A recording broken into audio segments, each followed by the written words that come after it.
Hello to all class 11 students. आज हम पढ़ने वाले हैं माइक्रो इकोनॉमिक्स का एक और नया कॉन्सेप्ट, कॉस्ट ऑफ प्रोडक्शन। अभी तक हम प्रोडक्शन फंक्शन को पढ़ चुके हैं, जो कि है प्रोड्यूसर बिहेवियर की यूनिट का फर्स्ट चैप्टर।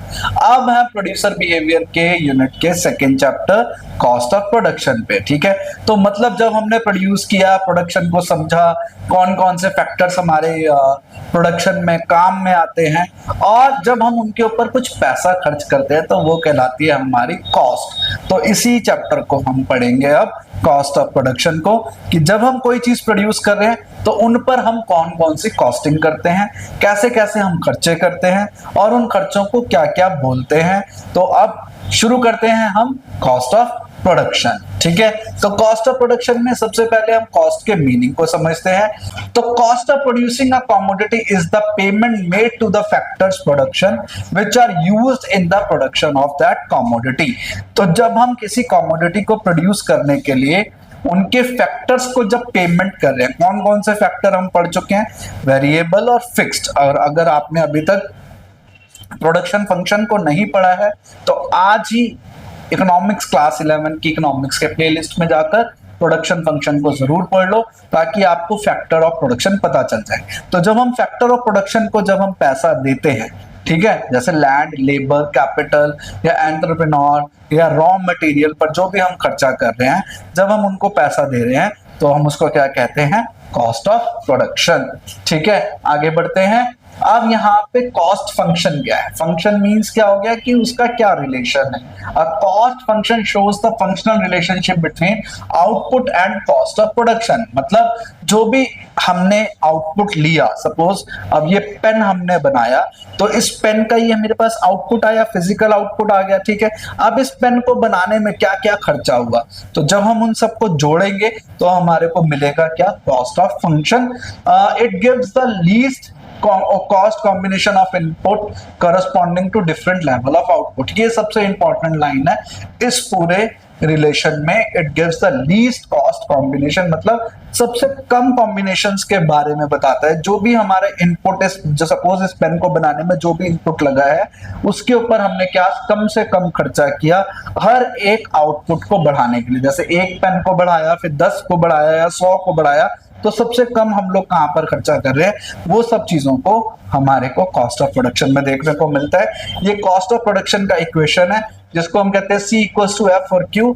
F हो गया फंक्शन और Q हो गई उसकी क्वांटिटी की, मतलब हम लोगों ने कितने कॉस्टिंग लगाई है कितनी क्वांटिटीज को प्रोड्यूस करने के लिए। ठीक है, तो इसका स्क्रीनशॉट ले लो। वैसे ये 1 मार्क का कॉन्सेप्ट है, ये जरूर आपसे 1 मार्क के जो भी MCQs होते हैं, रीजन असर्शन बेस्ड क्वेश्चंस होते हैं, उनमें जरूर पूछा जाता है। ठीक है, नेक्स्ट है हमारे पास टाइप ऑफ कॉस्ट में एक्सप्लिसिट कॉस्ट और इम्प्लिसिट कॉस्ट। ये वाला भी जो टॉपिक है ये आपका 1 मार्कर में जरूर आता है, इससे ज्यादा इसकी वैल्यू नहीं है। 1 नंबर का कॉन्सेप्ट है ये। एक्सप्लिसिट कॉस्ट क्या होती है? It is a direct cost is that actually money expenditure incurred by the firm to purchase or hire the input it needs in the production process.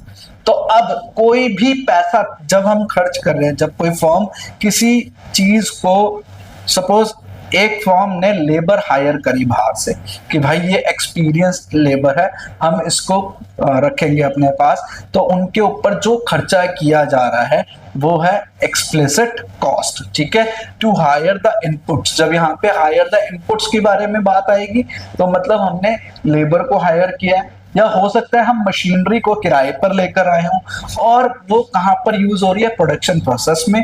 These inputs do not belong to the firm itself. ये firm को belong नहीं कर रहे हैं, मतलब वो अपने firm खुद ने नहीं प्रोड्यूस किया, वो तो बाहर से आया है। ठीक है, तो ये एक्सप्लिसिट कॉस्ट है। These includes wages, rent, interest, payment of power. जब पेमेंट ऑफ पावर का मतलब हो गया इलेक्ट्रिसिटी पे जब हम खर्चा कर रहे हैं, इंश्योरेंस, एडवर्टीजमेंट, इन सब पे जब हम खर्चा कर रहे हैं तो वो क्या कहलाएगा, आपका एक्सप्लिसिट कॉस्ट। ठीक है, अब इम्प्लिसिट कॉस्ट क्या होता है? अच्छा, इसमें एक लाइन और है, it is also called accounting cost as it explicitly shown in the firm's expenditure account। तो कौन सा कहलाता है, अकाउंटिंग कॉस्ट। अकाउंटिंग मतलब इसकी काउंटिंग हो रही है, इसको हम ये देखते हैं कि भाई हमारे खर्चे कितने हुए हैं, उसको हम अकाउंटिंग कॉस्ट भी कहते हैं। क्लियर? तो अगर आपसे पूछा जाएगा कि कौन सी इन दोनों में से एक्सप्लिसिट या इम्प्लिसिट में से अकाउंटिंग कॉस्ट है, so you should know that explicit is also known as accounting cost. इसके बाद आता है इम्प्लिसिट कॉस्ट और imputed cost is the estimated cost of input owned by the firm and used by the firm in its own production process. मतलब वो वाले सारे inputs जो फर्म के खुद के हैं, जो फर्म के खुद के हैं, अगर उनके ऊपर जो खर्चा किया जा रहा है वो इम्प्लिसिट कॉस्ट। एक्सप्लिसिट क्या है कि उन्होंने हायर किया है बाहर से, रेंट दिया है दूसरे की जमीन का, ठीक है, सैलरी दी है दूसरे बंदे को, तो वो बाहर वो फर्म से रिलेटेड नहीं है, वो हो गए एक्सप्लिसिट। और जब हम इम्प्लिसिट की बात कर रहे हैं तो हम किसको कुछ खर्चा दे ही नहीं रहे हैं, क्लियर, तो वो हो गया फर्म रिलेटेड, क्लियर। तो यहां पर क्या है, it includes payment of own premises. देखो अब सपोज मैंने एक जमीन ली किराए पर फैक्ट्री डालने के लिए, ठीक है, तो मैंने उसका किराया दिया भाई 1 लाख 2 लाख जो भी देना है, लेकिन अगर वही जमीन मेरे पास है, मेरी अपनी जमीन है और उस पर मैंने फैक्ट्री डाल दी, तो क्या मैं उसको किराया दे रहा हूं, क्योंकि वो तो जमीन मेरी है। लेकिन जब हम इसको मानेंगे ना कि भाई अगर ये दूसरे की होती तो 1 लाख 2 लाख रुपए किराया जाता, लेकिन अब ये मेरी जमीन है तो मैं इसका 2 लाख रुपए किराया मानूंगा, इसको मैं अपने अकाउंट्स में डालूंगा कि भाई हाँ इसका इतना किराया लगता, या अगर मैं दूसरे को किराए पे देता तो मुझे इतना किराया मिलता, लेकिन अभी मैं किसी को नहीं दे रहा, तो that is called implicit cost, ठीक है। It include self invested capital, कि भाई मेरा ही पैसा है, अब मैंने किसी को ब्याज नहीं देना, ठीक है, अगर मैं लोन लेता तो मुझे इंटरेस्ट पे करना पड़ता, अब वो कैपिटल किसका है, मेरा अपना है, जिस पर मेरे को इंटरेस्ट नहीं देना। And depreciation on the capital equipment. Total cost of producing a commodity consist of implicit and explicit cost. जब हम टोटल कॉस्ट निकालते हैं तो इन दोनों को हम ऐड कर देते हैं, ठीक है। अब नेक्स्ट देखते हैं एक्सप्लिसिट और इम्प्लिसिट कॉस्ट में क्या क्या डिफरेंस आता है। ये वाला जो क्वेश्चन है ये आपका बेसिकली ये समझ लो ये आपके जो यूनिट टेस्ट होते हैं उसमें जरूर से ये क्वेश्चन पूछा जाता है, और जब हमारा फाइनल होगा ना, फाइनल टर्म, तो उसमें ये क्वेश्चन इतना इंपॉर्टेंट नहीं रखता, बट फिर भी हमें ये करना तो है। It includes actual money expenditure incurred by a family in hiring और buying the factory it needs in the production process. तो हायरिंग और बाइंग है, ये देखो ये वाला वर्ड से ही इन दोनों में क्लियर हो जाएगा डिफरेंस, ठीक है। It is explicitly shown in the firms book of accounts. ये बुक ऑफ अकाउंट्स मतलब जब हम अकाउंट्स बनाते हैं कितना खर्चा हुआ कितना नहीं हुआ, उसके अंदर हम एक्सप्लिसिट कॉस्ट को इंक्लूड करते हैं। ये पेमेंट कॉन्सेप्ट है, इसमें wages, rent, interest, insurance etcetera तीनों चीजें आएंगी। जबकि हम इम्प्लिसिट कॉस्ट के अंदर क्या करते हैं, it is not actual money expenditure. ये एक्चुअल मनी में पैसा खर्च नहीं हुआ, भाई मैं अपनी ही जमीन पे काम करूं, मैं अपनी को कैसे मानूंगा, तो मैंने अपने आप को तो सैलरी नहीं दी, मेरी अपनी जमीन है, मेरी जमीन का भी कुछ किराया होगा, लेकिन मैं उसको मान तो नहीं रहा, मैं किराया दे रहा हूं, ये कह रहा हूं कि भाई इसका इतना किराया होता, तो इस पे खर्चा नहीं हो रहा है। It is the cost of factors owned by the firm and used by the firm in its production process. It does not enter in the firm's books of account. ये firm की accounts book में नहीं आते हैं। ये receipt concept है, the payment are received by the producer for self supplied services, जो अपनी ही सर्विसेज को देकर जो पैसा मिल रहा है वो हम क्या कहेंगे, इम्प्लिसिट कॉस्ट। इसमें क्या आएगा, वेजेस ऑफ सेल्फ लेबर, मेरी अपनी लेबर की सैलरी, मतलब मैं खुद काम कर रहा हूँ। Rent for self owned premises, अगर मेरी अपनी जमीन है और उस पर मैं रेंट दे रहा हूँ तो भी वो इसके अंदर आएगा, but it is not counted in the accounts of the form, ठीक है। नेक्स्ट इसमें क्वेश्चन है 1 मार्कर में, जैसे हम बार बार कह रहे हैं कि 1 मार्कर में क्वेश्चन आएगा, तो इस तरीके से आएगा, an individual is both the owner and the manager of a shop taken on rent, ठीक है।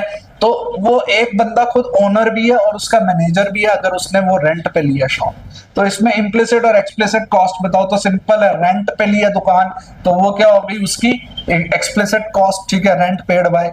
लेकिन इम्प्लिसिट क्या है, क्योंकि वो ओनर है और मैनेजर भी है तो वो अपने आप को सैलरी तो नहीं दे रहा ना, so that is called implicit cost. तो ये एक छोटा सा माइन्यूट सा हमारा बहुत छोटा सा एक कॉन्सेप्ट है कॉस्ट का, एक्सप्लिसिट और इम्प्लिसिट कॉस्ट का। होप आपको ये छोटा सा कॉन्सेप्ट समझ आ गया होगा एक्सप्लिसिट और इम्प्लिसिट कॉस्ट का।